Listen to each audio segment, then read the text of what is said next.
বলা হয়। উম্মুল কোরআন মানে হলো কোরআনের মূল। কোরআনের মূল বলার একটি কারণ এটি যে এই সূরার মধ্যে আল্লাহ রাব্বুল আলামিনের রুবুবিয়্যত তথা আল্লাহ তাআলা রব হওয়ার বিষয়ে স্বীকারোক্তি রয়েছে। এই সূরার মধ্যে আখিরাতের প্রতি ঈমান আনয়নের বিষয়টি রয়েছে।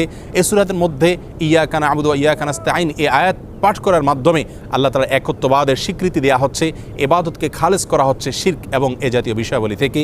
এবং এই সূরার মধ্যে একচ্ছত্রভাবে আল্লাহ তাআলার কাছে আত্মসমর্পণের বিষয়টি রয়েছে, আল্লাহর কাছে সমস্ত প্রার্থনাগুলোকে পেশ করা, নিবেদন করার বিষয়টি রয়েছে।